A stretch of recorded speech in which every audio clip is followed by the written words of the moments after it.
So today I'm going to talk to you not so much about open source Mano, because we're going to do a super deep dive about that this afternoon, but I'm going to talk about why things like open source Mano are very important and very relevant today. So why would you bother with orchestration at all? I think in previous years, orchestration was sort of a nice to have, not necessarily a need to have.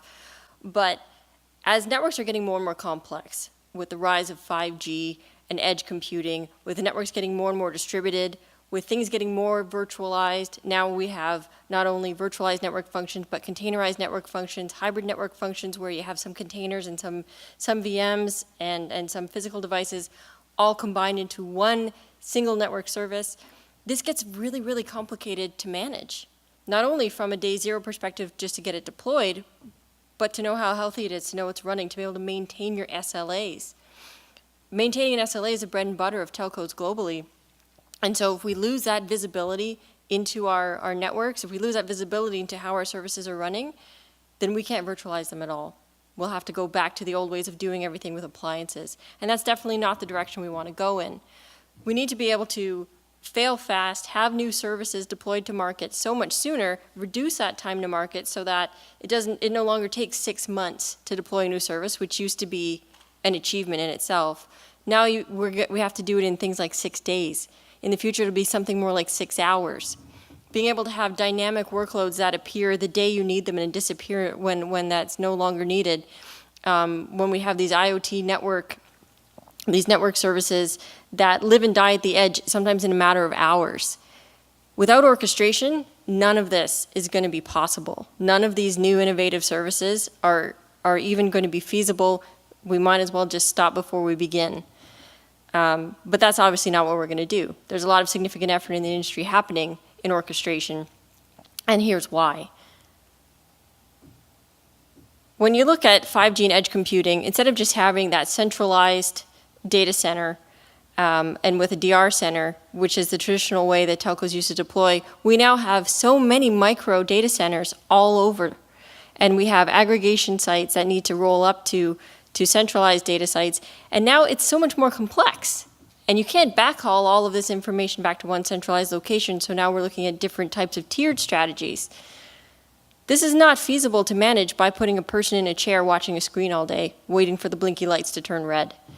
We need a certain level of automation to be able to make this possible and to take some of those very simplistic decisions out of the hands of the humans and put it into automated processes where these networks can maintain a certain level of stability on their own. So by 2025, 100% of new cars will be connected. I think this is a reasonable statistic. I forgot to cite where I pulled this one from, but I promise it's true. No, but this is a feasible estimate that not only will cars be connected, but they'll be super connected. So not only will they all have internet access, but they'll be sending telemetry back into systems that will tell you that your engine's going to fail long before it does. They'll tell your mechanic that the engine's going to fail before it ever does and book you an appointment. These types of things require very complex coordination. They require applications to be running near the edge. And connected cars, especially when we start looking at driverless cars, latency is such an issue that we need to have these workloads existing at micro data centers close to where the car physically is so that you're not backhauling the traffic.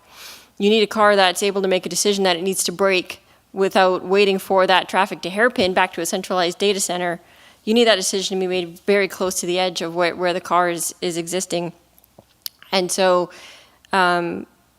these types of services make your networks far more complex and with much higher bandwidth. At another use case, by 2025, 200,000 remote surgeries will be performed in the US, and this is an estimate. Remote surgery requires very precise networking, very stable networking, and a lot of bandwidth. Being able to orchestrate these networks and pin them up as they're needed is very, very essential and very key. And the priority one response times, right now the average US priority one response time is 14.5 minutes. That's a really long time when you need someone to come save your life. from the time it takes to call 911 and have someone physically on site, 14.5 minutes with current technologies is as good as it gets, is as good as we can do. But this needs to get much, much better. Oops. And by leveraging some of these edge technologies and edge capabilities, having things like video analytics, license plate recognition, facial recognition, all of these type of technologies will bring this number down considerably because it'll detect an emergency before someone has to even call 911. Calling 911 will be more of an afterthought. But these technologies can't exist without orchestration. So why should it be open source orchestration? Why not just buy something that some commercial vendor made? Well, here's a little bit of a pro and con list about open source versus commercial solutions for orchestration. The pros of open source orchestration is that those are community-driven requirements. It's what the people who want to consume the technology are asking for today. It also gives the ability to stay vendor agnostic and integrate what you need when you need it. Being able to take and onboard those VNFs and those VIMs and those types of technologies that are relevant to your organization sooner than later is really key. This market is changing so quickly. If you have to wait for a vendor to have a new commercial software release next year, you may have already missed the market. And so by leveraging open source technologies, you get to drive these requirements into those communities much sooner. The cons? You have to drive those requirements into those communities yourself. This isn't something that a big commercial vendor is going to do for you on your behalf by guessing what they think you want. This is something that it pushes the responsibility down to the participants and the users of this software to say, these are the features I would like. And so there's a little bit more effort required by the consumers of the software. Community development could be difficult to manage. If you're not part of a large organization like Etsy or the Linux Foundation and you're starting it as more of a grassroots effort, sometimes it's difficult to get enough people actually contributing code. Sometimes it's difficult to get enough people to recognize your project as relevant enough to spend their time on it. A lot of open source projects live and die in this little space. A few really intelligent people come up with a great idea, but it doesn't catch on, either because people don't hear about it in time or people have other initiatives that they're focused on. The open source communities are massive, and so picking and choosing which ones to spend your time on could sometimes be difficult. It's only once these communities gain a little traction, gain a little bit of support of commercial vendor participants, get a little marketing behind them, that they really catch the attention of people that can make them into viable projects, as opposed to something that's just going to be a bit more of a skunk works. The lack of commercial support early on makes these technologies difficult to adopt in production. When you work for a corporation or a company that's obsessed with SLAs and maintaining them, not having anybody to call when the software breaks is pretty scary. It's a big leap of faith that a lot of people aren't really willing to do because it requires them to bring a lot of that type of expertise in-house. Then on the flip side, the commercial orchestration vendors, the pros are obviously that's a fully supported solution. It's pre-tested, it's pre-integrated, you know exactly what you get. You can get an SLA with a support contract so much as you're willing to pay for it.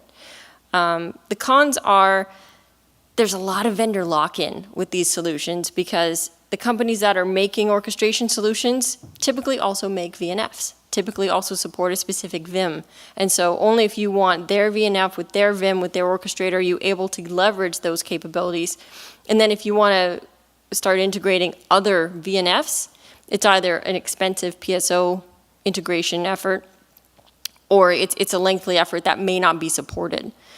The cons are, other cons are that your VIM and your VNF infrastructure options are somewhat limited unless you're willing to either integrate them yourself and risk violating your support agreements or pay for that integration from this commercial vendor. Commercial vendors are only able to support what they know and what they've worked on, and so those types of agile, quick types of innovative developments are not really feasible with commercial developments today. So the life cycle of successful open source projects, as I mentioned, they start small. There's the inception, some clever people come together with a really great idea and some seed code. Then we have the adoption arc in the middle, where a lot of other people are starting to see what a great idea this is, and it's attracting not only more community developers, but commercial developers, companies like VMware, companies like Telefonica, who are going to jump onto these projects, commit resources to actually building out the code base because they believe that these projects have something to them. And then finally, the last part of the arc is the commercialization arc for open source software. This is when you see a company actually either consume straight upstream code and offer support contracts on it, or make their own version of that upstream code by forking it at regular intervals. We see this with OpenStack, where we have commercial builds of that available by a number of different companies, all of whom like to add their secret sauce. But even Linux, we've seen a number of companies that are able to commercialize and support that which originally started as an open source project has now come into a fully viable commercial solution, but it's still driven as an open source project. So you still get all those benefits of having it be community driven requirements, but you still get on the back end the reliability and the comfort of being able to buy a support contract and maintain SLAs with it. So the rise of commercial support is really what I think has gone hand in hand with the success of the open source movement. And so now you have these companies swooping in and they're seeing the market opportunity. Companies like system integrators that will build and support complex full stack solutions for you, and they'll be somewhat customized. Something like, you can take this orchestrator and these 3 VNFs on this Vim, and this combination has never been attempted before, but these system integrators, for a fee, will build this in their labs, certify it, and put support resources on it, build run books, build books, all the types of documentation that your organization requires, and then they'll be able to support that stack for you. And so you have the flexibility of being able to pick and choose those VNF vendors and the orchestrator and the Vim that you wanted, but you also have a fully supported solution. So it's sort of the best of both worlds, but there is obviously a fee attached to that. And then the other key driver in the success of the open source movement have been commercial software vendors, like VMware, the company I work for, who look at these open source projects and consume them. And not only, and we take 2 approaches to them. We contribute to the upstream open source software, fork it at regular intervals, and then offer that as a packaged solution like we do with VMware Integrated OpenStack, for example. But then on the flip side of that, there are also other projects within VMware, like the team that I run, where we consume direct upstream open source projects and integrate them with the VMware platform to prove that they work and to prove that there's compatibility. And we publish run books, build books, and things like that so that people can actually consume those open source software pieces, combine them with the commercially supported pieces offered by companies like VMware, and then still have an end-to-end solution that works for them.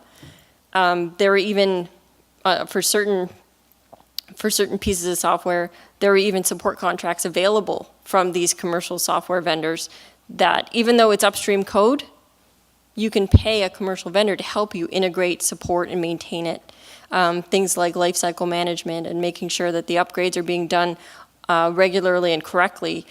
Now there are companies that are willing to do this for you for a fee, and the responsibility is not pushed directly on the people consuming the open source software. So I think these 2 types of companies have directly contributed to why the open source movement has been so successful so far and will continue to be successful going forward. So when you're looking at orchestration, there are a few open source orchestrators available on the market now that I have you all convinced that open source is the way to go. Why would you choose open source Mano? And I've listed four high-level reasons here. Firstly, because it's mature. We're coming up on release 6 in May of this year.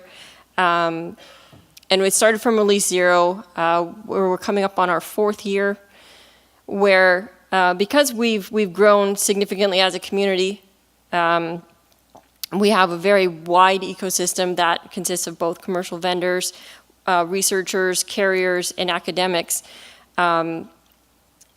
We've been through the pain points of an open source project. All of those different things that normally cause open source projects to stumble and fail, we've surmounted those obstacles, and now we are a fully functioning open source project that has regular release cadence, very good code hygiene, a very robust ecosystem, et cetera, et cetera. So this project isn't going anywhere anytime soon. I think now is really the time when commercial viability is truly possible for open source Mano. I think previously it was a very academic project where the orchestrator was very useful, but there was a bit of reluctance for people to put it in full production because it was perceived as a bit of a project and a bit of a skunk works. But now that we have stable releases with a very healthy pipeline of new features and people that are contributing to building those features, it's pretty obvious that the project has reached the maturity that it needs to be able to be consumable. My next reason is that it's viable. There are over 100 community members and counting. I believe we're up to over 120 as of today. That number increases almost daily. And as I mentioned, this ecosystem of community members come everywhere from commercial software vendors to tier 1 carriers, all the way down to university research students who are studying for their PhD that are contributing code into this. So we have that little innovation coming from the academic community, as well as the requirements coming from the carriers that are using it, and the commercial software vendors that are impressing, good code hygiene and good development processes and a healthy CI/CD pipeline. The third reason is that it's relevant. This project is very relevant, and it's the orchestrator of choice for all of the 5G communities, and we'll talk more about this this afternoon, where a lot of the 5G research projects, particularly in Europe, are leveraging open source Mano because it works.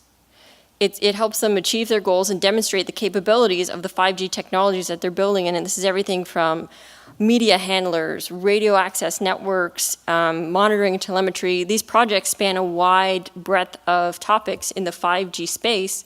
They're all using open source Mano as the one orchestrator that works for them. And this happened somewhat by surprise in the open source Mano community. We didn't actively approach this academic community and say, hey, here's an orchestrator, why don't you use it? These academics found us. And we found out later that they were building some really interesting stuff. And so now we've developed a relationship with these communities where this innovation that they're building, they're contributing it back into the open source Mano code base. So it's not just that they're consuming and using open source Mano, but they're actively making it better. And because these people exist on the bleeding edge of technology, these are the people that are building that next generation of technologies, it really helps us leapfrog into the future as to what the future capabilities of open source Mano need to be. We're able to build those things in today because of the participation of those community members. And then finally, it's standardized. Open source Mano is an ETSI project. It both consumes and influences the ETSI standards. And I'll mention this a bit more this afternoon, but what I mean by this is it's not just a matter of ETSI makes these standards and passes them down to OSM and OSM implements them. ETSI makes standards, OSM implements the ones that make sense for what the orchestrator needs to be today, and then sends feedback back into ETSI, influences the IFA standards, influences the SOL standards to say, you know what, we need to extend this data model like this, we need to extend this capability like this. Actually, all of these parameters aren't even used, and we have this really beautiful feedback loop back into ETSI where we ratify the standards they publish by implementing what makes sense and sending back feedback on what doesn't make sense and what we'd like to see updated. And so this ongoing process really makes OSM that much better because we get the benefit of standardization and that the APIs and the interfaces are all very well known, it's very well published. But we also get to prove those standards back in ETSI to say, the standards that you're building are working, but we also get to very rapidly adjust the ones that maybe don't work so well. We have to remember that standards are generated by some very intelligent academic people who don't necessarily get their hands directly on these applications. They don't necessarily work day-to-day in a telco. They don't necessarily have to build this software. And so being able to have an application like open source Mano provide that feedback back into that community is really valuable to them and very much encouraged. And so because of all these reasons, open source Mano, I believe, is one of the better choices for orchestration today, not just because I happen to be the TSC chair, but also because I genuinely believe that it's a very viable project, especially as compared to what else is out there, because of these 4 reasons. And I think I'm a little bit early, but we do have time for some questions if anyone has any. And if you're interested in hearing more about OSM and the architecture and doing a deeper dive into what's happening in the ecosystem, seeing some demos of it working, then stick around for this afternoon during the workshop. I have a question for you, wearing both your OSM hat and your VMware hat. If you look at how these NFV components are packaged, what have you really learned over the last 2 or 3 years, and how does that dovetail into how VMware would somehow collaborate with or incorporate some aspect of an open source solution in a customer-supported commercial product? That's a really good question, and I get that one a lot, actually. Why is VMware so interested in these open source projects? And the answer is quite simple. VMware only provides one piece of the puzzle. When you're looking at how complex even just NFV or telco architecture in general is, VMware offers just a few parts. VMware offers commercial products for Vim, monitoring and telemetry, a certain level of orchestration, but I'd really call that more automation.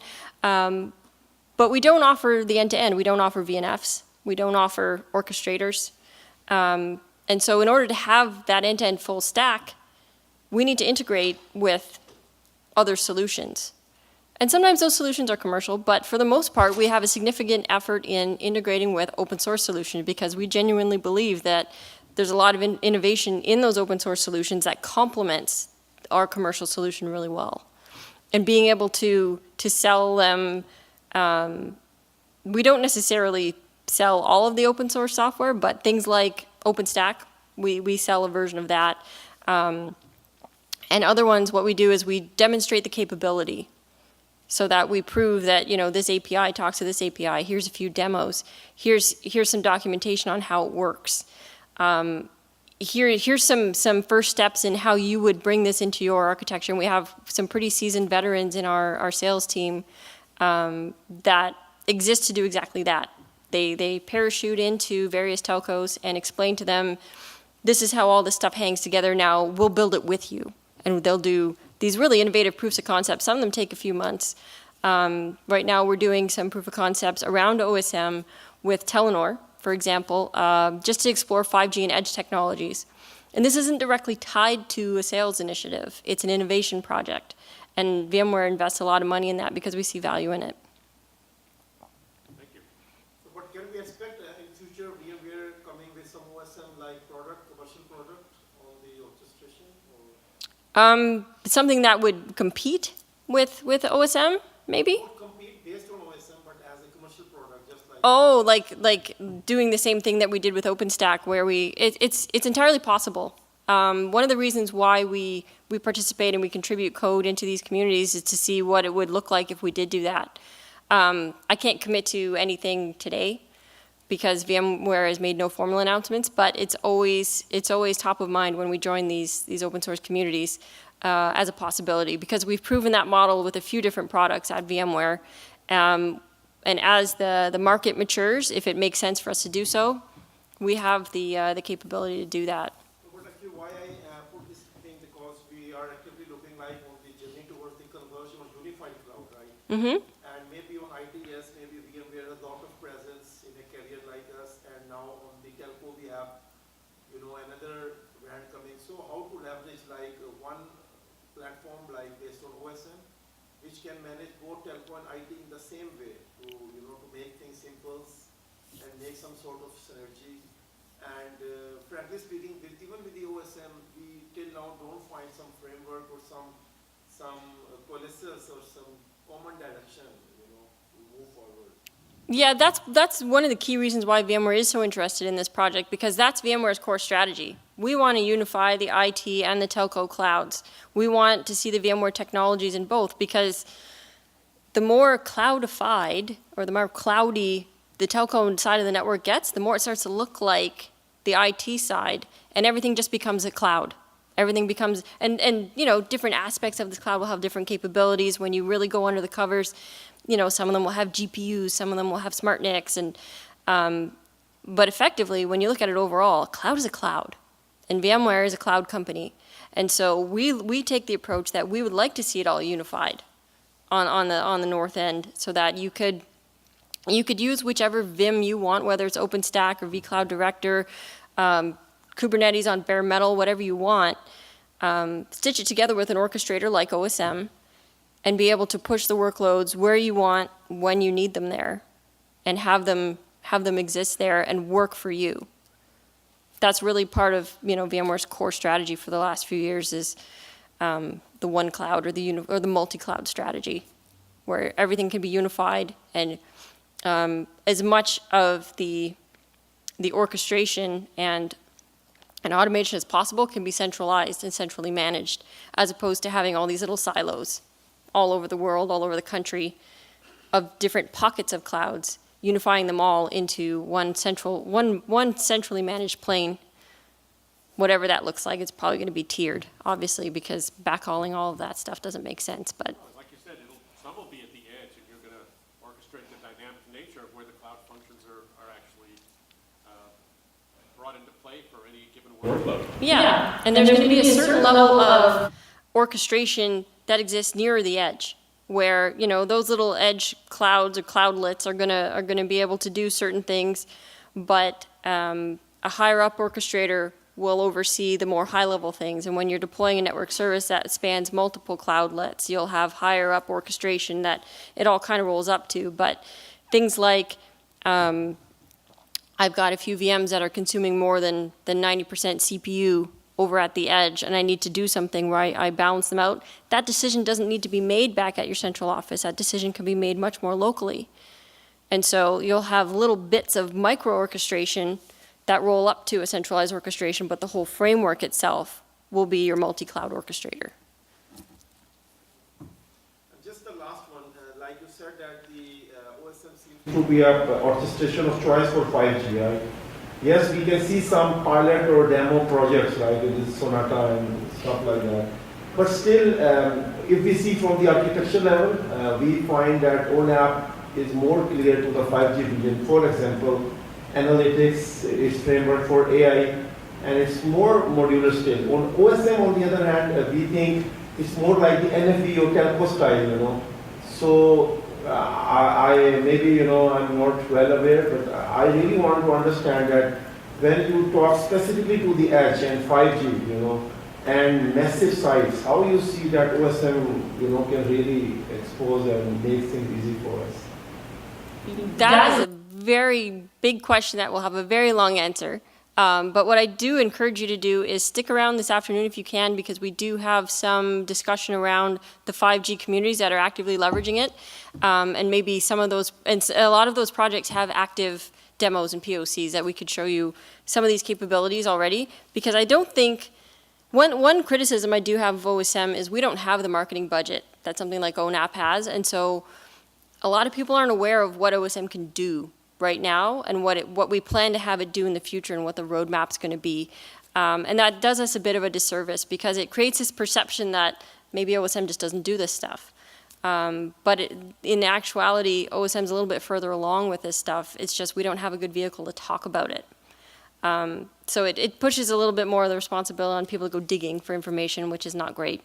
But I think the people that are willing to put that diligence in are pleasantly surprised with how we're currently addressing 5G and edge and multi-cloud, and things like looking at that tiered strategy at how you can have certain decisions being made further down, closer to the workloads that they manage. These are all things that OSM is thinking about and addressing. I wouldn't say it's completely done in Release 6. I think there's still some work to be done there. But I think we're thinking about it the right way. And I think a lot of the 5G projects are able to leverage what we have now and are helping to push us toward getting the gap shored up really quickly.